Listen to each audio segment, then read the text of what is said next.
Welcome, folks, to another edition of Coming in Clutch on the Eric B. Media platform. I know it's been a while that we haven't been here, but we've made some drastic changes, and hopefully you'll be able to see those changes and hopefully be excited about them.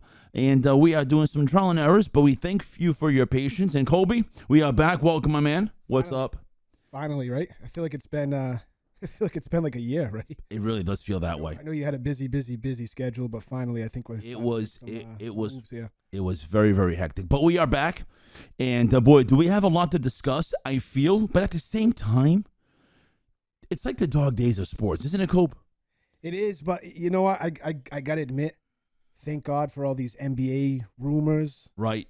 NHL, if that's what you want to call it. I mean, I know there's not really NHL rumors, but you know, there's signings going on. But thank God for that, because other than that, we'd probably be watching dog racing, horse racing, Lacrosse, golf. I'm not opposed to golf, but watching golf for 6 hours a day it gets daunting. It does. So I do want to get us into the agenda, what we have here for for this morning. Okay, let's do it. So the first agenda is obviously the continuing dragging of feet of DeAndre Hopkins and what his next future team is going to be. Okay. In conjunction with, for some crazy reason now, Dalvin Cook now is like a tandem, apparently. Even though they're not on the same team, they probably know each other. Together. But apparently it's a tandem now because these are the two biggest guys in free agency, which tells me that there isn't much going on in free agency in the NFL this year. Because if it's those two guys, both players over 30 in their respective positions, I don't understand why it needs to be one and the other in conjunction every time I hear about these two guys. No, it doesn't. And honestly, I kind of hate how Stevenson's kind of taking the back seat on this. Now all of a sudden Dalvin Cook's available, and now we're just going to forget that we have Stevenson, who was probably a top 15 back. Certainly is. Last year, or even better than that, right? Yep. And I understand you know, the whole looking into Dalvin Cook, because Dalvin Cook is Dalvin Cook, right? And the other thing is you kind of want to preserve Stevenson's leg. But then why'd you draft Pierre Strong, right? And you have other Ty Montgomery, right? And let's see what Ty Montgomery can bring. I know he's been a little bit of an injury prone, but I don't see the Pats going after that guy unless for some reason cheap money, unless money. It's got to be cheap money, and if DeAndre Hopkins just goes somewhere else, which leads me to my frustration that I've had with these local media knuckleheads once again. So here we go. Go on Twitter. Yeah, that's my best advice. Do not go on Twitter. Please don't go on Twitter. So if I recall correctly, did DeAndre Hopkins not spend twice as much time here as he did in Tennessee? Yes, he did. Okay. Now they're saying that the Tennessee Titans are making a push and are being aggressive to get him. Well, if they're being so aggressive, why isn't he signed? Aggressiveness means nothing. I kind of feel that DeAndre Hopkins is going to go where he wants to go. If he wants to go to Tennessee, whether they put pressure or not, he will go there. That's what's going to happen. If he decides he wants to come to the New England Patriots, then he will come here regardless, I think, of what Tennessee does. Mm-hmm. So, yes, dollars are driving the train. I think it's the overall package of what they want to do, of what he wants to do and his camp wants to do. Tennessee is probably in the same boat, if not worse, than the Pats. I think Tennessee's a lot worse. I mean, they have no receivers. Just look at their roster. Again, you know, everyone wants to slander the New England Patriots. Have you looked at Mike Vrabel and the Tennessee Titans lately? Because let me tell you something. They have nothing cooking down there. Sorry, but they have nothing cooking down there. What a debacle that team was last year. Remember how they started off red hot? Correct. They started off red hot. Yep.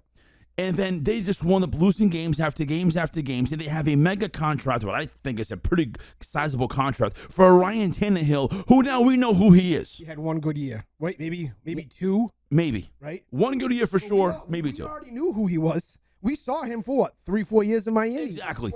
Exactly. He did nothing. So here we are with the Pats, who have, I would consider, a young team with some question marks on offense. But it's a younger team, and DeAndre Hopkins coming here would automatically boost the team overall in their offensive schemes. But can I say something, too, about this whole DeAndre Hopkins thing that's really aggravating me? So, you know, you got people, I mean, pretty much 95% of the fan base basically saying the Patriots suck. Right? Pretty much. Okay. Right. Because of schedule. Okay, they're all babies. They're all impatient. They need to win now. Even though we won for 20 years, it's never good enough, right? It's funny Well, how it's about it now. you can't handle taking a step back, which to me you have to take the lumps sometimes, right?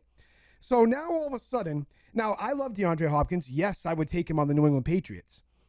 But if for chance he doesn't sign with the Patriots, you're telling me they're much worse? They're worse off because they didn't sign DeAndre Hopkins? That's what the media is perceiving. The camps are going to begin next week, couple weeks. 26th, I think, the veterans report. I need to see what this offense is at right now. Of course, but you don't think they're going to already with Bill O'Brien? And again, I'm not saying Bill O'Brien is this disciple Moses Jesus savior, but you understand what I'm getting at here, right? I totally understand what you're saying. The reality is the team prior to the DeAndre Hopkins name was already going to be hopefully an improvement based on the personnel changes and bringing in an offensive-minded guy. Coaches that know how to coach. And this is why, and this is why there's an injustice with Mac Jones and his abilities or lack of abilities, because he's had a good rookie year and he's had a very bad year for some, definitely a below average year, I would say. Well, if you want to do it like this, right? Predicated on how the team set them up. And I've been in Bill's camp more than Brady's camp. Yes, we have. Okay? We have been on that camp. We are the Brady camp here. And definitely Bill screwed the pooch on that, which then resulted in them and there being some antics. I haven't heard it peep from Mac Jones. So by them bringing in a guy who was with him in college, it's already telling me that they're already believing in him and believing in the team and believing in having a better product offensively. Correct. Because I think defensively they're going to be fine. Yep. But I want to see DeAndre Hopkins on this team. And then the other thing that I'm sick of hearing is, well, if you get DeAndre Hopkins, well, you're going to have to release, a Kendrick Bourne. Why? Why they have cap space. Have to release a Kendrick Bourne? First of all, I thought the NFL and its teams are predicated. I know everyone wants to say superstars, but I thought it was more predicated on depth. You need depth at particular positions on your football team. Correct. Because people are going to get hurt. It's been the Bill philosophy for years. So here we go. We're gonna sign DeAndre Hopkins, but then we're gonna get rid of Kendrick Bourne, or as another name was brought up, Devontae Parker.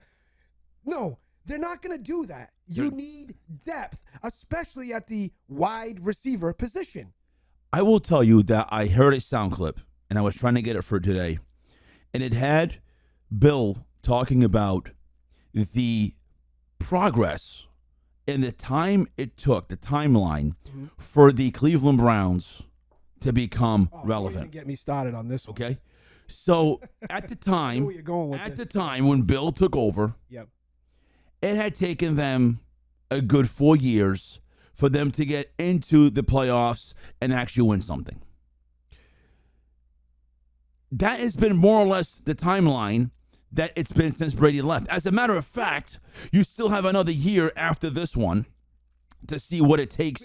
And I think Bill's philosophy and Bill's play calling and Bill's football mind and how he operates and how he looks at the game of football, teams who have a rebuilding time are not going to be quick hits, meaning they're not going to rebuild quickly.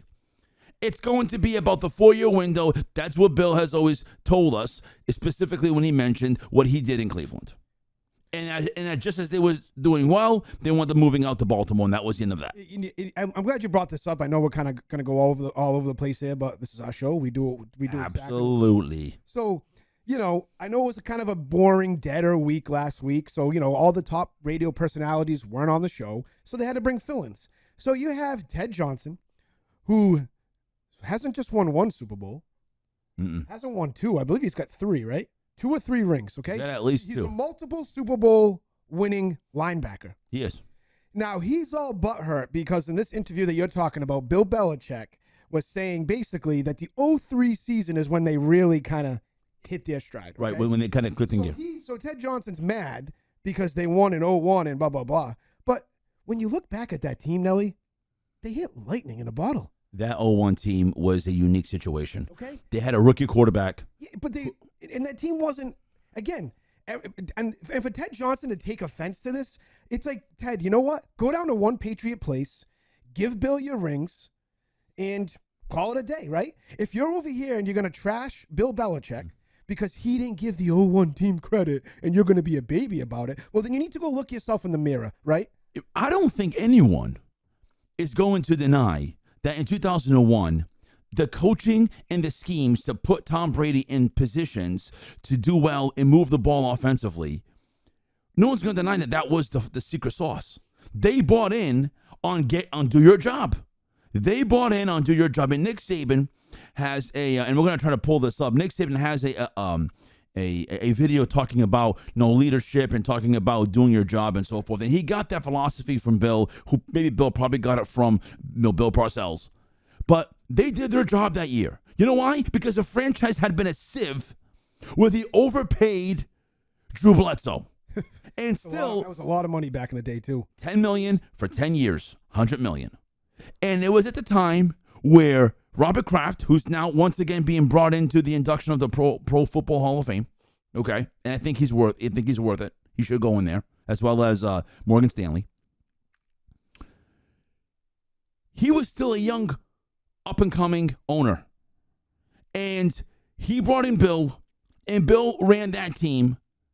And that team in 01 was a team that wanted buying in on what Bill and that mindset of their players, their teammates, their coaches, what they wanted to do. The Nick Sabans, the Starneckis, the Brian Dables, all these guys were on that squad, even a young, probably even a young Josh McDaniels, and they bought in, and coaching was essential. No, but coaching doesn't matter. Are you kidding me? You need superstars in this league to win. So, which to me is the biggest crock of shit that I've ever heard in my entire life. I mean, you need players to develop through your draft. You need to bring in some players, veterans that are established. I don't think you need to have a number one in every position. And I do believe in today's day and age, a left tackle, obviously a quarterback, and a weapon. Correct. Is essential. On defense, probably a corner and a defensive end is probably what you need. I am telling you that you don't need them to be elite. You need them to be good. And I think the Pats, if Mac can get protected, like most quarterbacks, he'll get the ball out 5 to 10 yards. I was watching the I'm going to see if I remember this, 1984 Miami Dolphins, a young Dan Marino with a grease, well-tanned Don Shula. Oh, yeah. Playing against Joe Montana, okay, in that Super Bowl, I believe it was Bill Walsh. And I'm watching the first drive of Joe Montana. It's exactly how the Pats would play in 2003, 2004. It was 3 to 5 yard drops and 5 to 10 yard passes and creating excellent execution within 10 yards of getting a first down. That is all you need. I do not want or need on this team with Bill Belichick a guy with a big cannon arm. Yeah, but again, I need him to be smart, and I thought his IQ was there, and I want to see it this year with a coach who was coaching him in college. But no, again, we've had this conversation. It's the infatuation with fantasy football. Definitely is. It's ruined the game. So when you watch we like the it. Patriots, okay, and Mac Jones isn't dropping back, throwing for 450 a game with 4 touchdowns, people think he sucks. Well, exactly. he didn't get me 50 points in my league. Pat Mahomes get me 50 points. That's what I want. That isn't how the Patriots work.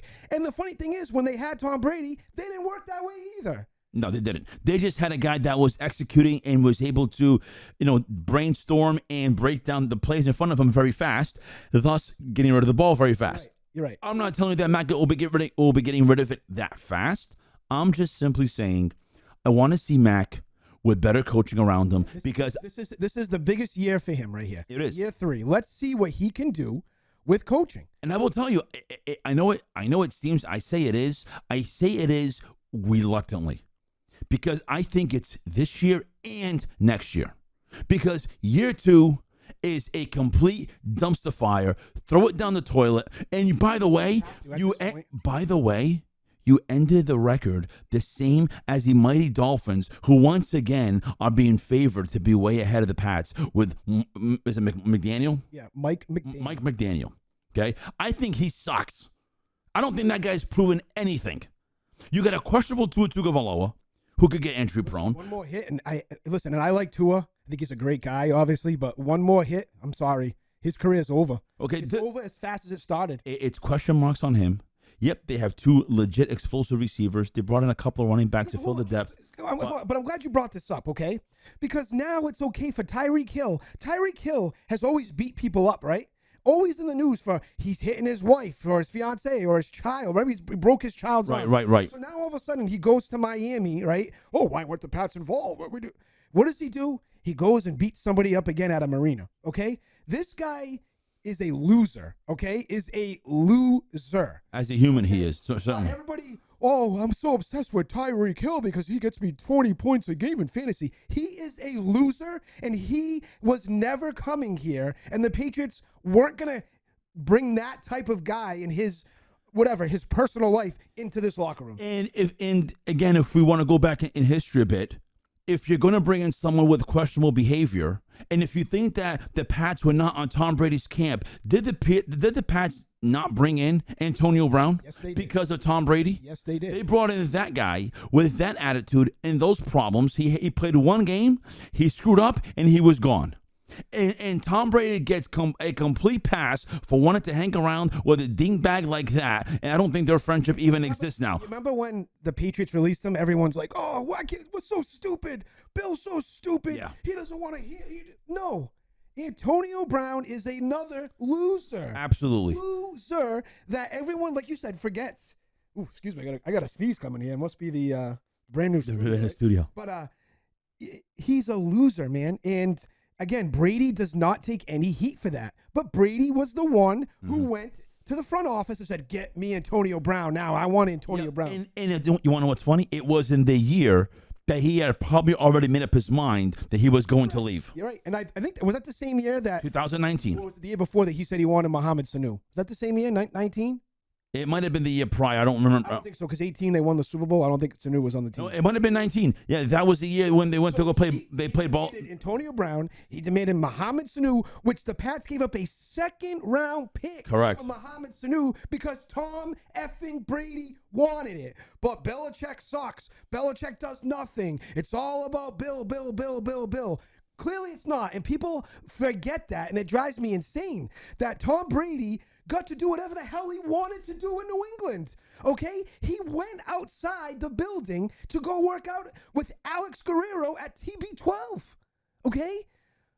But when does Bill Belichick ever let someone kind of go off the reservation, if that's the type of words you want to use, right? Right. And guess what? Brady brought people with him. And did Bill go and release all these players? No, he didn't. So again, if you want to say that Belichick, it's all about Belichick, it's wrong. Go back and look at some of the moves and put the puzzle pieces together, people. Let's go. Yep. Well, I will tell you that my reasoning of bringing back a little bit of the history is to inform that these decisions that the Pats have made, specifically with wide receivers, especially since the New England Patriots and Bill Belichick particularly have not had tremendous success besides Randy Moss. I say besides Randy Moss, they had success really in slot receivers, Amendola, Wes Welker, and Edelman, who they drafted in the 7th round. So it's out again. They drafted a slot. No, I'm saying, so Bill actually drafted someone? Well, he did in the 7th round and converted him. Wow, he did. Oh, all right. I didn't know that. I thought Bill was awful at drafting. Not only did he find another diamond in the rough that gets overlooked in Edelman, but yeah, he wound up converting that kid, and that kid was a question mark for a few years. Yes. And then he wound up becoming, someone that was very, very important in their second half. He became a stud, a major player on that team. Exactly. So what I'm trying to allude to is that the Pats, in getting outside receivers, they've done things like Brandon Lloyd. They've done things with the kid that was playing in Houston that was here for a little while. I'm trying to remember his name now. Brandon Cooks. Okay. And they did fine. But they're a team that's been predicated between the hashes. Actually, as you're saying this, just popped in my head, okay? So for everybody that needs a number one, okay, we need a number one. So Tom Brady was given a number one wide receiver in Randy Moss. How many championships did Tom Brady win with a number one wide receiver? 0. Okay. How many championships did he win with 2s and 3s and 4s? You mean like players like David Givens? David Patton, God rest his soul. Yeah, Edelman. Yeah, that's what I'm saying. A questionable Wes Welker that was a gadget guy. So that's my question. In Miami. How many Super Bowls did Tom Brady win with the Patriots with our number one wide receiver? None. Well, this is where the argument becomes. The problem that the folks are having in the media is that because you don't have Tom Brady, the blemishes and the margin of error goes down. I am telling you that, though that is true, I think the margin of error goes, is not, is greater with a guy, with anybody besides Tom Brady. It's not just having Mac, it's anybody. Correct. True. I just think that Mac Jones can have the ability to be a very serviceable quarterback, to play the game with dinking and dunking and quick and no huddle, and trying to implement play action, try to implement other schemes that he can get rid of the ball and get it to the person. Last year, that was not possible because you had not one, but two people who didn't know offense. Correct. Okay, and we sat here trying to give Bill the benefit of the doubt. And you know what? I will tell you, ladies and gentlemen, we had to eat crow. Even though they went 8-9, the same record, once again, as I'm saying, as the Miami Dolphins, who on the game one that you went to, the Miami fans were already saying how much they owned our ass. Yep, I heard it. I heard it all day there, and I just laughed. And I looked at them, and I said, you know what? This is game one. It's a long season. We'll see you in New England. And guess what? We beat them in New England.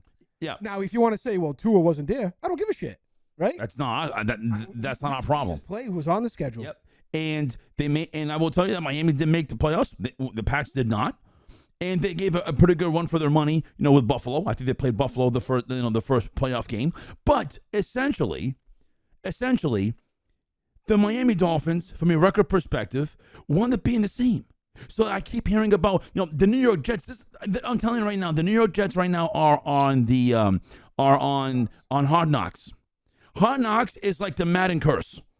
Every team that goes on that Hard Knocks show typically blows. Well, so I'm glad you're bringing this up. So to go back to my point with this whole number one receivers, okay? So Josh Allen has a number one receiver in Stephon Diggs. Nelly, how many championships has Josh Allen won? So far, none. Okay, Miami Dolphins have a guy who likes to beat people up. He's considered a number one wide receiver. How many championships have the Miami Dolphins won? None. Now, the best part about this, my argument, is if you look at the Kansas City Chiefs of last year, okay, they didn't have a number one wide receiver on that team. And you know what they did? No? They won a championship. And if you want to say Travis Kelce is a number one wide receiver, well, he's a tight end, okay? There's a difference in that. But my point is, all these people are skewing, well, the Pats don't have a number one wide receiver. Well, you do not need a number one wide receiver to be successful in the NFL. If you have a quarterback that can study the game and be serviceable and be productive and do his job. Now, there is a lot of question marks behind Mac. And I'm telling you that last year, you need to take that with a very hard grain of salt. If you are a Pats fan and you want to look at this objectively, this is what our show is trying to predicate. Trying to bring as much unbiased as we possibly can, which is hard to do. I'm just trying to look at the Pats situation. If you're a non-Pats fan, anyone that was following football in the NFL was simply saying this. Mac Jones got a raw deal last year. Yes. And that raw deal, to me, constitutes a makeup year to offset the raw deal he got last year.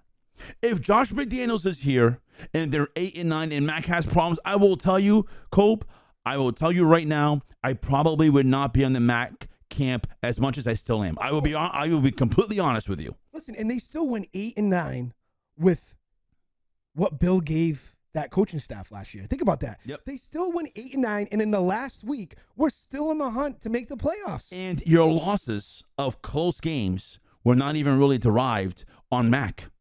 It was, I'm thinking two in particular. The game against the Raiders, with a stupid special teams play. And guess what? The Raiders signed that guy. Funny how that works, right? So it couldn't have been that bad. He had a bad moment, a terrible moment, and they signed that guy for the money he wanted. Yep. And unfortunately, Stevenson in the red zone against Cincinnati. Yeah, I think that was a fumble right there. A fumble right there. They punch it in. The game is probably okay. So it is a game of execution in inches. And what I will tell you is, for as much yawking and squawking and talking that Mac Jones was doing last year, he has been an absolute mute this year. He's doing exactly the maturity level that I'm seeing right now. He's already matured. I'm excited, man. He is nowhere near social media. I've seen more about Tom Brady's retirement than I've seen on Mac Jones on anything.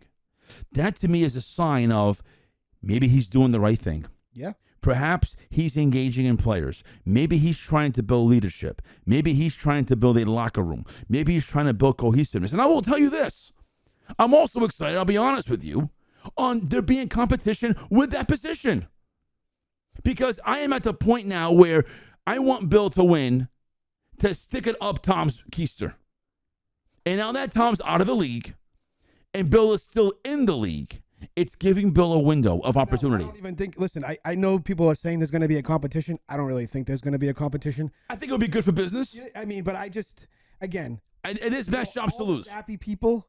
I mean, look at the teams he faced last year. Can we just be realistic about this? All right? He wasn't facing great teams last year. He won the facing his first game. He comes in and he's facing a disastrous Green Bay team that had that has an.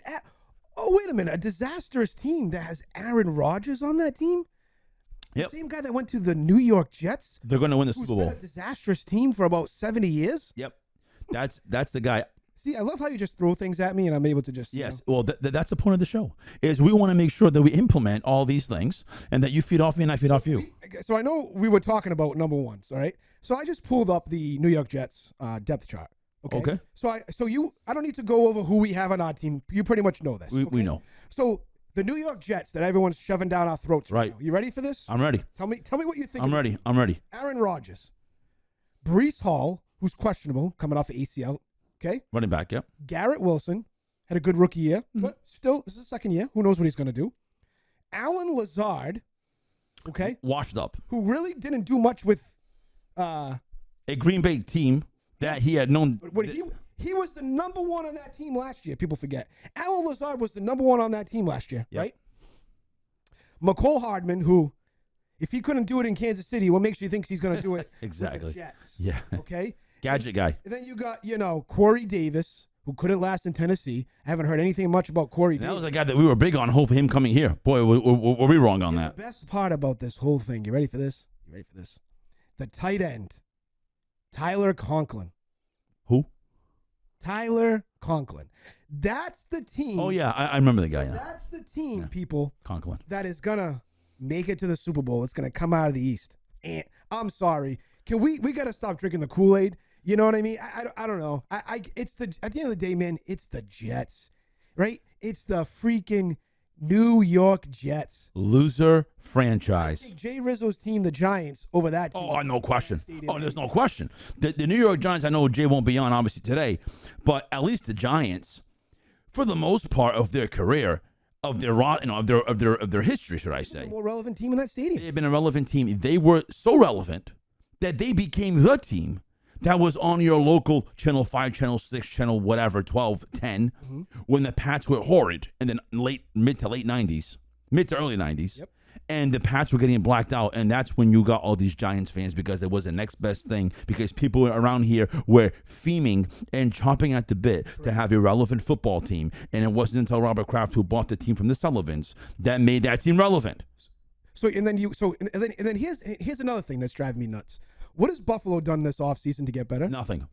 So why they're going to roll? They're going to roll right with the same thing. Buffalo a pass, because in my eyes, Buffalo has been close every single year, but can't get over that hump. So you know what you do when you can't get over that hump now? You got to make some moves. Thank you. So you ready for their depth chart? I am. Josh Allen, running back James Cook, questionable, young guy, so we'll see. Damian Harris, the backup. As much as I love Damian Harris, poor guy can't stay healthy. Nope. Okay. Hammy problems. Yep. Okay, now we got a number one wide receiver in Stephon Diggs. You know what he's doing right now? Being a baby, crying, right? Something's not right with Stephon Diggs and the Buffalo Something is weird there. Okay? You ready? Now it gets better. You ready for this? Gabe Davis. Yep. Slot guy. Khalil Shakur. Is he a draft pick from him? I don't know. He's on the depth chart. I don't know who that is. Dawson Knox. Okay, the tight end. Who they just paid, I believe. Yeah, and they drafted Dalton Kincaid at the end of the first round. Yes. Okay? Yes. And then, but that's my point, right? Who have they drafted well? But my who have they drafted? Is there all studs in that team? I see 1, 2, I guess, with Josh Allen and Diggs. But this is my point, right? This is what I'm trying to get at. Nobody's looking at the depth charts or looking at these teams fully, right? They're just saying, oh, Josh Allen, Stephon Diggs, Super Bowl. Oh, Aaron Rodgers, Super Bowl. No. Yeah, that's exactly what they're doing. Aaron Rodgers is 39 years old, right? 38, 39 years old. Yes.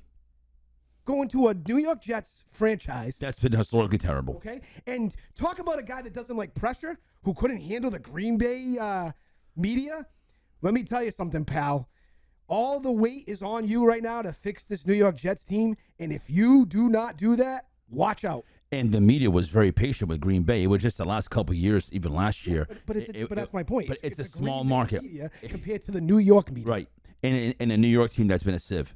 So I do want to. But you understand what I'm getting at? I totally get it. I totally get it. The Patriots fourth, okay? And let's see how the season plays out. Because I think as this team is constituted, not with DeAndre Hopkins, not with Dalvin Cook, they're going to surprise a lot of people. And I know that their schedule is very complex. It's a difficult schedule, more difficult than last year. So I understand where the concerns might be with the matchups. I'm still buying in on this defense. Yeah, This defense once again. The Jack Jones thing is obviously still a question mark on what's going on. He's still there.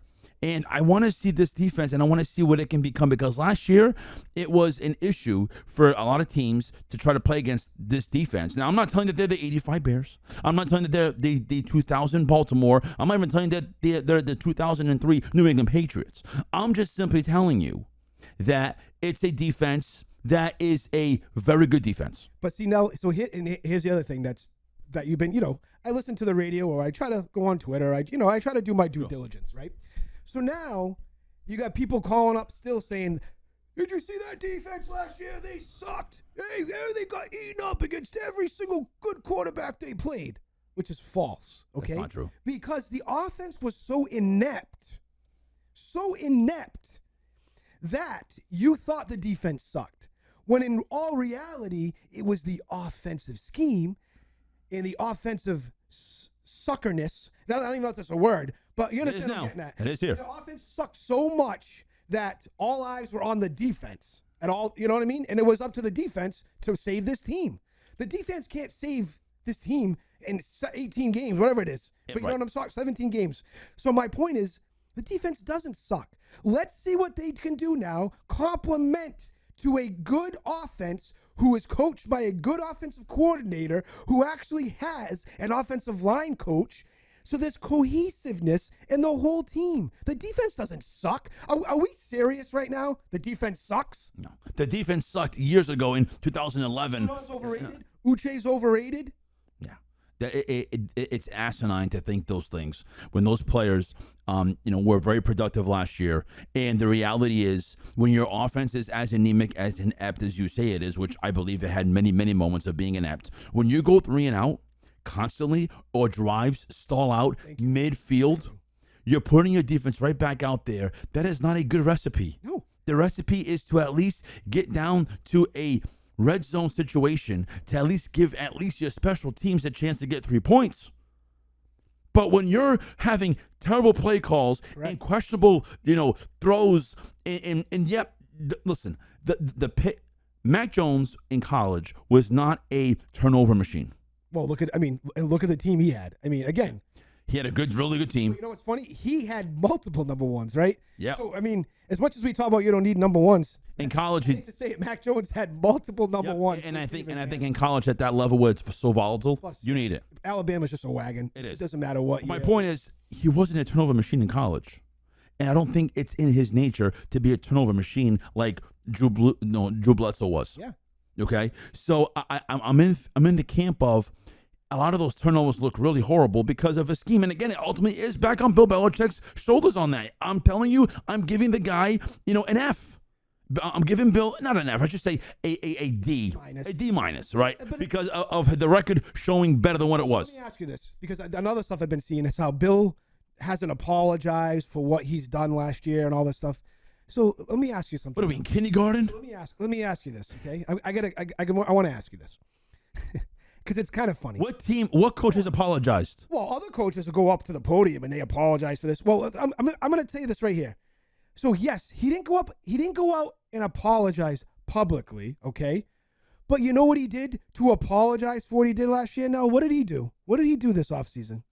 He shook up the coaching scheme. The Who did he go get for the offense? And he went to go fix it, and he got Bill O'Brien. So if he's so, what do you call that? Stubborn, one-minded, single-minded, or I didn't screw up. Why would he go get Bill O'Brien?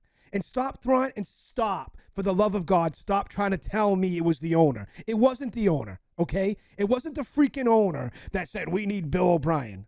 Like, no. Stop with this shit.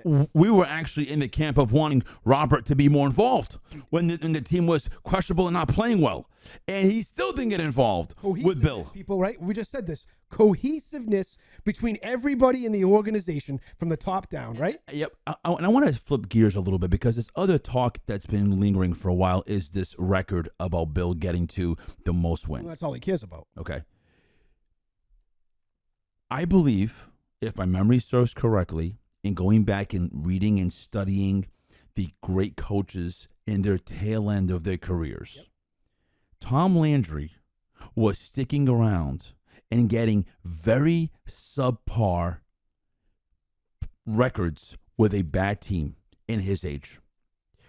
What happens is this, in case you haven't realized how it works with employment, when you have an employee like Bill who's given that much to you, you earn the right to kind of do what you want.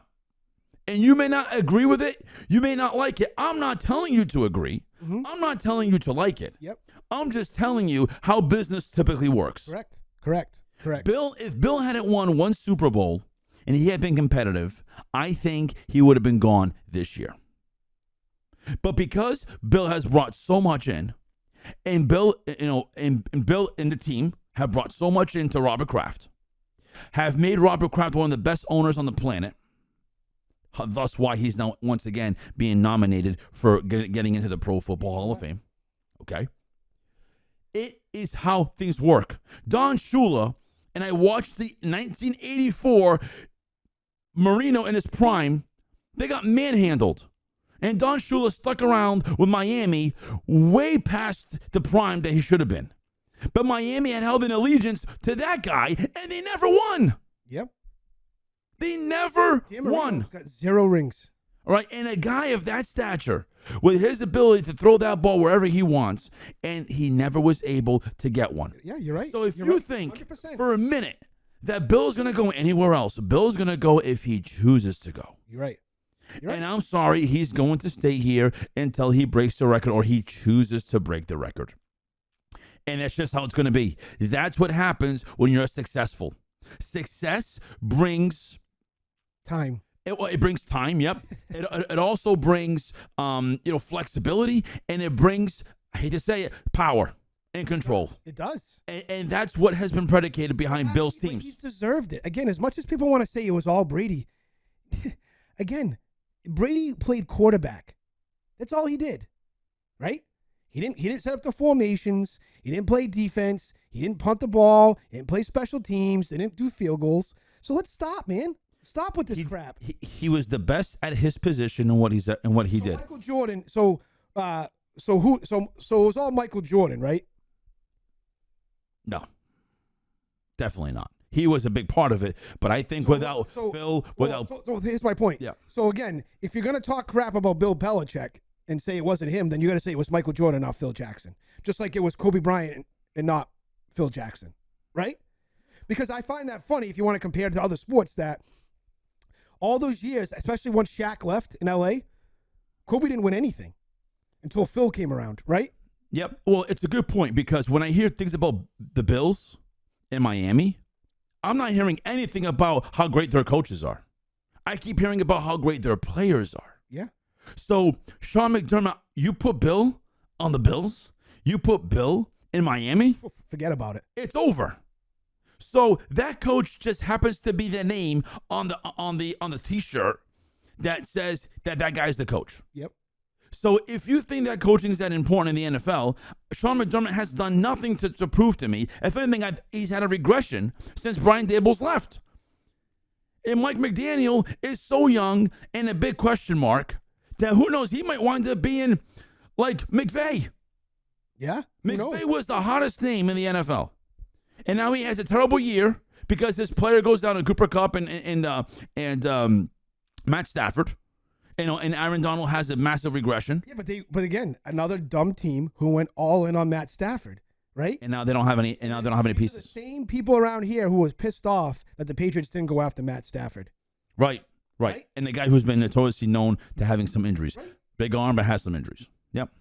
Well, so I guess what I'm trying to conclude is that the Pats are getting a lot of getting a lot of flack because of their quote unquote right now inability to sign the name that you want to see. Are they starving to have a big name player? I don't think they're starving. I think it would be nice. I mean, of course. It would be nice. I don't think it's going to make or break this season. That's just that's my opinion, but that's just how I feel on this team. DeAndre Hopkins, when he went to Arizona, in more of in his prime, after the mega year he had with Bill O'Brien in Houston, they were thinking that was going to be the future. With a quarterback, with Kyler Murray. And all that's been happening in Arizona, the same suckbag team. With the exception of that 1 year with Fitzgerald and an old Kurt Warner, they have been a bad team. You're right, 100%. So now, 100%. and you had the Kingsbury, was that the coach? Cliff. Yeah. Cliff. Yeah. So this guy who never really played much quarterback and was Brady's backup. Yep. He's the one that wanted to be the coach. And that team was a sieve. So such a sieve that it didn't work out. So how did that number one work out for a young first overall pick, by the way? Yes. Making a lot of money. Who, by the way, decided he doesn't want to, have doesn't want to have mandated studies on their playbook. Correct. That's what you can be, Pats fans.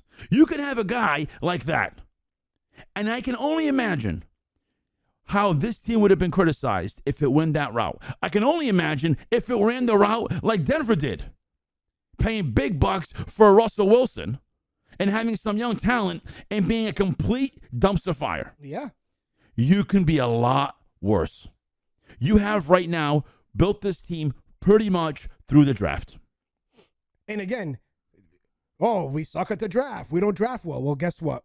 I think our draft's been pretty good, right? I think over the last few years, it's been good. Got this kid, Christian Gonzalez, who should be our number one from day one, right? Yeah, from day one. And if Jack Jones can get his head out of his ass, you have a pretty good tandem in Jack Jones and Christian Gonzalez for a good couple of years coming up here at cheap money. At cheap money, exactly. Which allows us to open up cap space for other stuff. But we can't do no. Bill sucks. What is Bill doing? And even when DeAndre Hopkins came here, he was here for a couple of days. They're like racking on, well, where they're going to bring him to E? I wonder where they're going to take him. Listen, you don't think that the Pats know what they're going to do?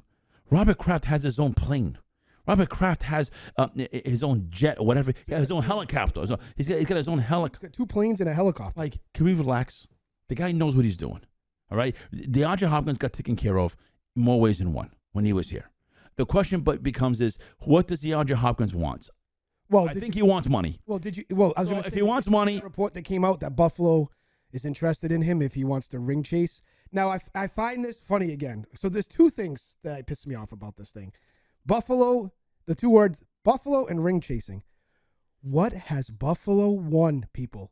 What has Buffalo won? You can't ring chase on a team that hasn't won a ring. Exactly. Okay? The only ring chaser that we should be talking about is the Kansas City Chiefs. Okay? And DeAndre Hopkins actually commented on the post with a throw-up emoji because he doesn't want to go to Buffalo. Why would he want to go to Buffalo? Buffalo is cold. It's miserable. It's old. It's way up north.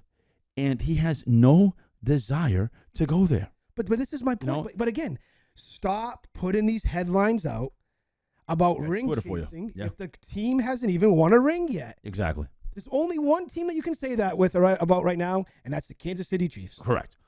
So, in flipping gears, I do want to say this. Not flipping gears, but changing the topic. Do you go after Dalvin Cook if DeAndre Hopkins does not come here? Do you take a stab at that, or do you say screw it? Listen, this is how I look at it, okay? I love Stevenson. You know I love Stevenson, okay? You drafted P.S. Strong. I forgot what round you drafted P.S. Strong. But he had some flashes that he could handle it last year, right? And then Ty Montgomery, who, when he was healthy, was a pretty good... productive. Like a James White type of player, yeah. right? But again, it all predicates on being healthy. Now, if Dalvin Cook doesn't want all the money in the world, which that's the reports, he wants to get paid, then yeah, of course you go sign Dalvin Cook, right? And it sounds like he's interested in coming here. Okay? So yeah, I would take a chance on Dalvin Cook. And I think you would have the best running back duo in the league in Stevenson and Cook. Better than you think now better than Chubb and Don't even say Kareem Hunt.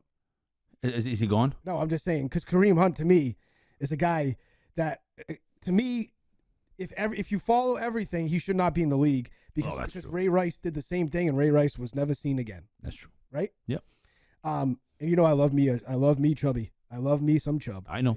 But to me, I said the best tandem. I think this would be the best tandem. It could be. It certainly could be. It certainly could be. Because the difference is, you have two guys that can run it in at the goal line, not just like, okay, Chubb's the guy on the goal line. You know what I'm talking about? Right. It becomes it puts, I think, teams a little bit on their toes. And it's going to put pressure on the defense. And so how do you run this? Do you have? And I've heard some different reports and different sources. Do you have one guy go out there for a drive and then the other guy go out there for another drive? Do you split it up based on the situation? I think it's going to be situationally based. It's situationally based, and you see how it goes, right? All right. Okay. Well, we'll see what happens. Sooner or later, these players are going to have a home. I mean, we know Stevenson can handle it. We saw him do it last year. Mm-hmm. And the best part about that whole Stevenson thing is the other teams knew it was coming, and they still couldn't stop. Right. They're still going to stop him. That's right. Well, I do want to flip gears to a little bit of basketball. Let's do this because I'm still fired up about all this stuff. I don't know if you had anything that you were giving our producer over there. I didn't end up doing it. Okay. So I'll keep moving on. We're gonna have a lot of stuff content wise, sound bits and all kinds of stuff. Yep.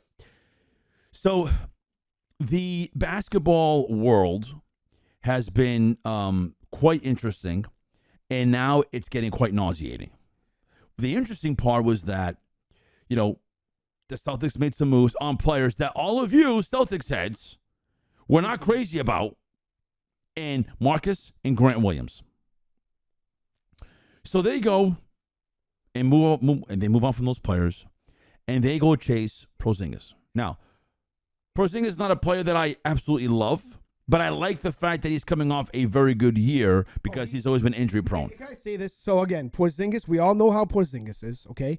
I would have never in a million years thought that Porzingis would have been on the Boston Celtics, but I give Brad Stevens credit because he didn't wait. He did not wait, right? There were no rumors about Porzingis, anything until obviously it was about to happen, right? Yep. That came out of nowhere. Nowhere. Yeah, they weren't on anyone's radar. So they started their offseason pretty quick. And for everyone else. And they're pretty busy. So I think their reasoning on bringing Porzingis in is they felt that could be the third guy behind the Tatum and Jalen situation. Correct. Now, Jalen not signing yet is concerning me a little bit. You know how I feel about Jalen. Jalen is an odd duck. Very. And Jalen is probably going to get paid a lot of money, and I'm not sure if he quite deserves it just for the fact he's going to get it because of how the league is played out. There's really no choice unless he says no. Unless he says no to it. And I'm not telling Jalen he shouldn't say no. But Jalen, you know what your deficiencies are. You know what your deficiencies are. Do yourself a favor and please work on those deficiencies. You can't dribble to your left and you want $240 million, whatever it is, for 5 years, whatever that number is. He had the chance in Game 7 to be the guy, right? With Tatum going down, you want to be the guy somewhere else. This was your chance, and you know what he did? 8 turnovers. Goose egg. Did nothing. Right.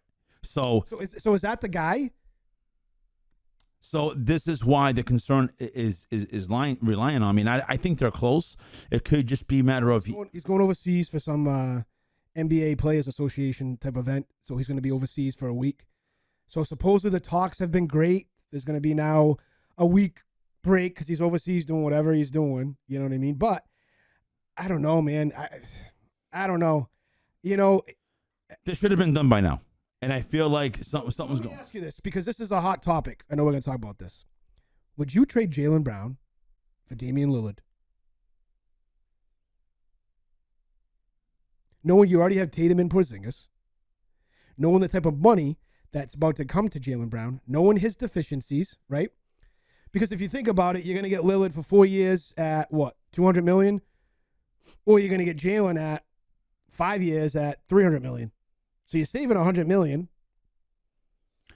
if you feel that with the leftover cash that you'll have from doing that trade, that you're going to get a solid fourth piece.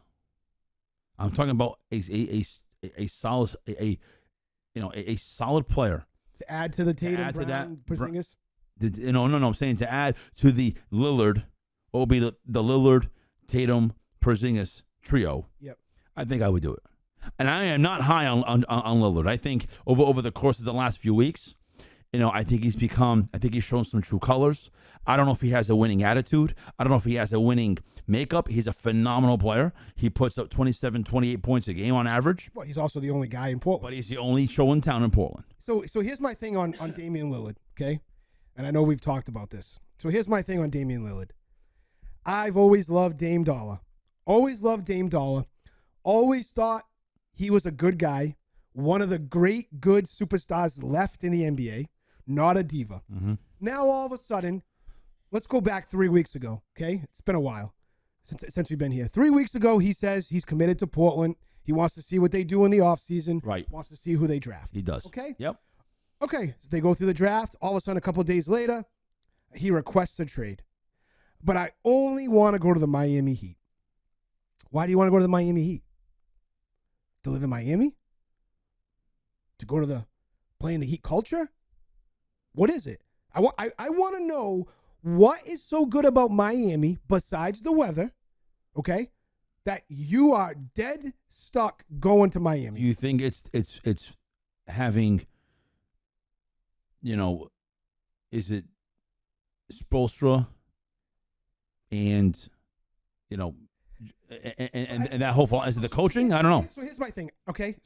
So here's my thing. Because that could be a plan because he probably hasn't had a lot of good coaching. So Portland, now people want to give Portland shit, the GM, because he's like, I'm going to do what's best for the team. Right. Then you got people saying, well, you shouldn't do that. The players see that. Screw the players, Yeah, okay? I don't believe it. I'm so sick and tired Same of bull these crap. players dictating what they want, okay? When you go into a contract negotiation and you don't want to go somewhere, you say, hey, I'm not signing, I'm not putting the ink on this paper until you put a no-trade clause in here, okay? You can't trade me anywhere unless I tell you where to trade me. I will tell you. Then you can demand where you want to go. Yeah. But for Dame Lillard and his agent, so-called agent, to say we're not going anywhere, we want Miami, that's a freaking, I want to swear, I can't swear, but you know where I'm going with this, okay?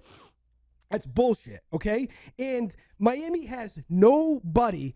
Listen to me, Miami. Hello, you here? You're here? You listening? You guys have nobody that Portland wants. You understand me? You have nobody that Portland wants. Stop trying to force Tyler Hero to Portland. They don't want him. I will tell you, I am in the same camp, and I'm so glad that we went down this road because I am so sick and tired of hearing how Damian Lillard you have no options, dude. You want to go to that one team, and you want to sacrifice the organization, the company, and the Portland Trailblazers to get whatever they want because you know what? Everything for him for Damian 8 years. Damian Lillard doesn't give a rat's ass about Portland, and that is the allegiance that he has to that team, which is none. None. He doesn't care if Portland sucks the next 5-6 years because they get garbage from Miami. He's going to want to play in Miami with Bam Adebayo and old Lowry with one leg and a Jimmy Butler, who I've told you already, is not a number one. Stop forcing that down my throat and thinking that Jimmy Butler is a number one. He is not. So we talked about this, right? So here's my thing.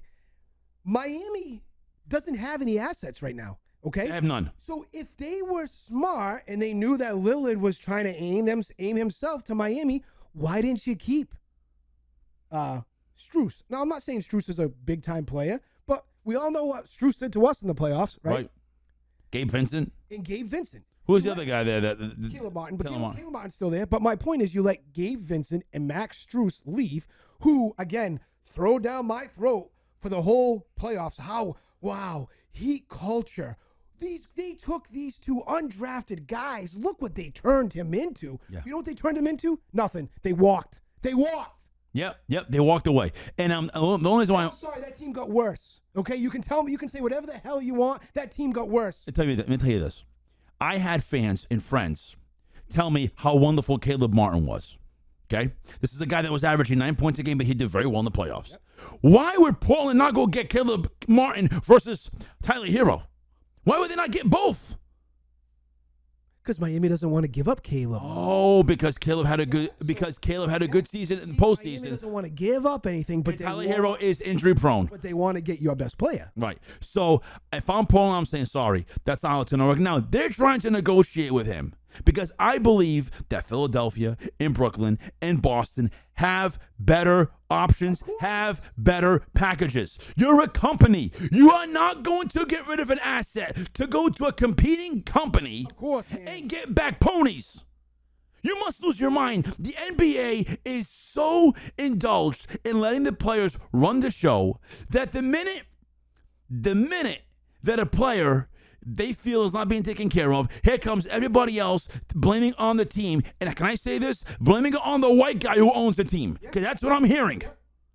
So please don't bring race. Please don't bring race into the equation. Damian Lillard has been well taken care of in Portland. And I want to tell you this, I don't think he's a winner. He's had chances to go into the postseason, and he has had major issues guarding Steph Curry. He's had major issues and even showing up to a game that mattered. I don't think he is a guy that can win the big one when it really matters.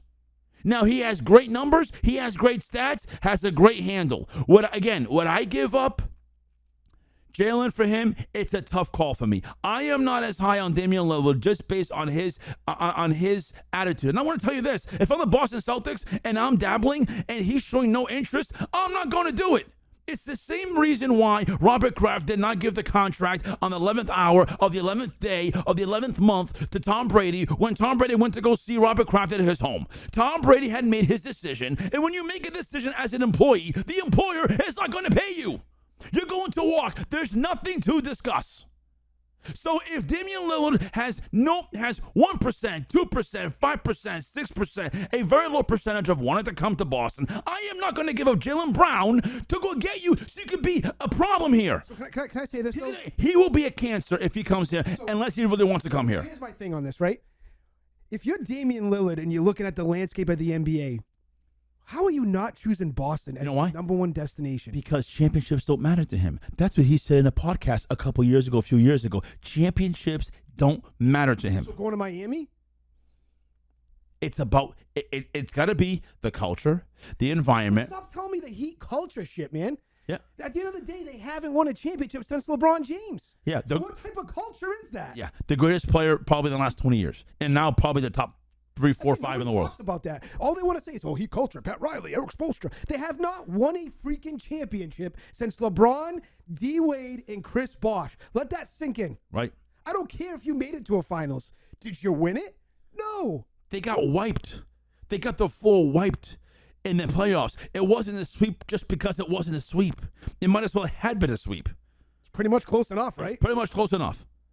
So, now, and don't tell me, like, the coaching thing, I like what the C's are doing. They brought in Sam Cassell. They brought in some other pieces in to help out. He was the number one assistant in Milwaukee. So if anyone knows Giannis very well, it's this guy. So I think that's been the sneakiest. He brought in Jason Tatum's good friend from Duke. Right. Emil Jefferson. Yep. I will tell you, it's a sneaky good And guess staff. what, people? Hold on. This working? Probably is. This is Jason Tatum's team. I just want to reiterate this. This is Jason Tatum's team. Jaylen Brown, you are not going to ever be the number one here as long as Tatum is here.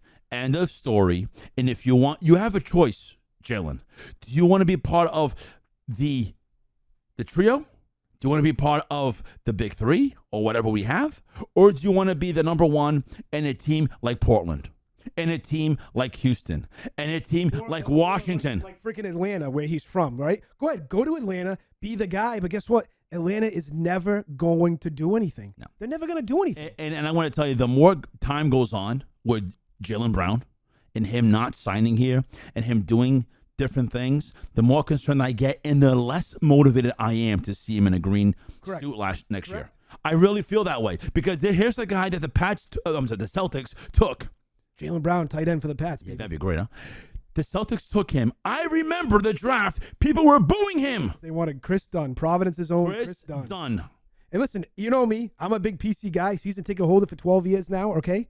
I was one of those guys that booed because I watch Chris Dunn's every single game, okay? And let me tell you, shame on me. Clearly, I don't know basketball. Danny Ainge certainly knows a lot more basketball than I do because They picked the right guy. He made the right choice. They made the right guy. So you've been booed, starting with, your draft night.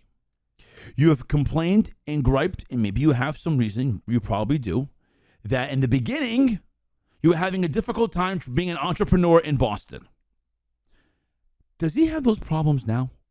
Can Jaylen Brown go through the city and not be looked at as a borderline god? I don't see anyone saying no to Jaylen Brown in Boston. Would you say? Of course not. No, exactly. I would give him whatever he wants. And he's a guy that's soft-spoken. He's a quiet guy. He does some weird things. I think he has some weird mindsets. He's along that Kyrie mindset. Yeah. He's a little bit out there. Surprised they're close, right? Yep. Of course, but he has a Kyrie mentality.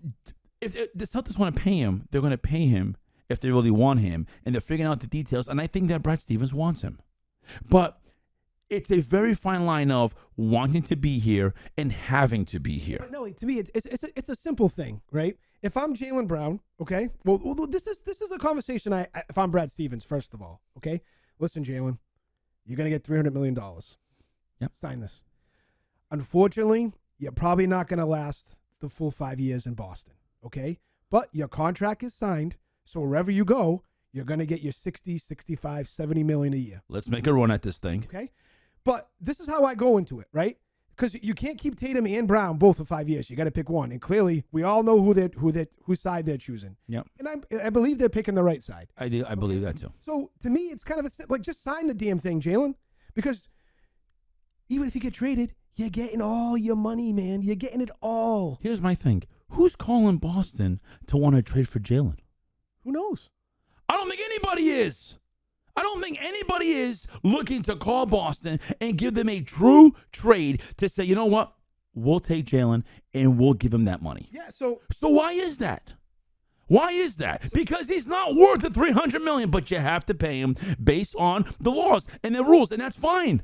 And that's fine. Where the Boston Celtics are willing to do that, but Jaylen has to be able to be a lot better. I just don't understand why he just can't get on board. Just like, dude, you have a 2 or 3 year window right now. Take advantage of it. And that's why, to me, I'm in on Lillard. If you can keep Brown, go get Lillard. Now you have a starting four of Lillard, Tatum, Brown, Porzingis. Who's stopping that? I know. Right? And that's what brings me back to my point with Damian Here's Lillard. my question. Do you think there'd be too much stardom? Would that create a problem? I don't know. I don't know, because Lillard, he's had pretty good assist numbers throughout his career. As much as he's a great shooter, he's had a lot of, and that's what we're missing. A guy that can facilitate. Yep. Right? But going back to Lillard, okay, I want to get this out of there, because as much as everyone's And obsessed. keep in mind, by the way, Brad Stevens says they want to play a positionless team. Yes. So who knows? As much as Damian Lillard, as much as we love Damian Lillard, I'm going to tell you something. I'm not as high on him as you are, but he is very good. He has not played a full season since 2014, I looked 2015. yes, I did look this up. That's correct. In the past 65 games that year, something like that, or 80. Did he play the full 82? So the last time he played 82 was 14-15. He played 82. He played 82 for 3 years in a row. Then 15-16, he went 75, then he went 73, 80, and then ever since 2019, it's been downhill. 66, 67, 29, 58. Okay? The guy's got a lot of injuries, a lot of injury issues, a lot of injury problems. So as much as Miami fans want to go on Twitter and say, we're going to get Dame Lillard, watch out at the same time. Okay? Yep. Because you guys are banking on that top three, where the Celtics still have a better team than that. Even if they get Lillard on that team, Bam Adebayo is overrated. I'm sorry. I think he is too. He got his ass chewed. Yeah. Against. He doesn't have the right. Man. He tries to play big. He doesn't play he tries to play big. I don't think he plays big, and he doesn't have the size. And where was Jimmy Butler in the finals? You want to shove Jimmy Butler down my throat? How great of a player is? Well, where the hell was he in the finals? And he disappeared halfway through the Celtics series. Yep. Right? He did. If it wasn't for the undrafted players, Miami would have been on the beach. They would have been. Yeah, right? they would have been. So this is what I'm saying. This infatuation with the Miami Heat needs to stop. Yeah, it needs to stop. It just needs to stop, man. No, People. Kyle Lowry has made some bonehead decisions that he gets away with. Kyle Lowry is about to make over $30 million again this year. What has Kyle Lowry done? Yeah, he's a disaster. He's out there, with a wrap around his thigh because he can't hold and can't sustain himself. Tyler Hero. Look at all the money that guy's making. Yeah, it was a 16 a year or something. More than that. It's more than that. I think high 20s. High 20s, yeah. It might be. But this is my point. Like, Pat Riley gets pass after pass after pass, but yet Miami has not won a championship since LeBron James. I will tell you, I like what Brad Stevens has done so far. I think he fits well in that position. He's still a young guy, learning the ropes. He knows a lot. And he's a knowledgeable guy. And they obviously believe in Joe Mazzulla. I think Joe Mazzulla, with that staffing, he has now a couple of some basketball heads, right? Yeah, and guys who have won championships. Okay. Last year, that was an item and a topic that at times got overlooked when things weren't going well. Mm-hmm. This was a guy that was put in a weird situation because of the circumstances with Ime Udoka. And he wound up doing fine. I'm not trying to make an excuse for the guy. He made some bonehead moves. It's going to happen when you're that young. Correct. And it's your first year on the job. But now he's going to a second year. What about Ime? Remember his first year? How long did it take him to get that team ready? First half of the season. Until Christmas time, right? Yep. It took him till Christmas time to get that team to finally play how they are. And again, let's pump the brakes, people. I see it all on Twitter. Oh, the Celtics got worse. They got rid of Marcus. This season doesn't start for another 3 freaking months. Right. There's still a long time left to fill out this roster. Calm down, people. I don't understand with the people around here. Do they just get worked up over everything? The same people who didn't want Marcus Smart, and we're sick and tired of Marcus. We left Marcus. And I will tell you, they did the right thing. I was in cahoots with it last year before the season started. I didn't want him here last year, and I felt that him going out on a high, you would have got more for him last year, and he wouldn't have getting injury prone. Picks for the guy. Yeah, they still got 2 first-round picks. They probably would have got more for him if it did. Now, it makes sense for Memphis. They need a guy like Marcus to get that locker room straight, okay? But we don't need him here, okay? I'm glad Brad did it, okay? Now, here you go, Tatum. Here you go, Brown. This is your team. You guys be the leaders. You set the culture. And let's go, okay? Stop letting this guy dictate what you want to do, okay? Because you two players are better basketball players than Marcus Smart will ever be. Exactly. You should be the leaders in this locker room, not Marcus, because he's been here for 8-9 years. Remember, that was a Brad guy, Marcus. Yeah. He loved Marcus. Yes. But he made that tough decision. If anything, he made a better decision than what Danny Ainge would have done, because Danny Ainge was a hoarder. Exactly. But here's the thing. So, yes, Brogdon, that deal fell apart. This has nothing to do with Brogdon, people. This is where the mindset and the misconception comes in.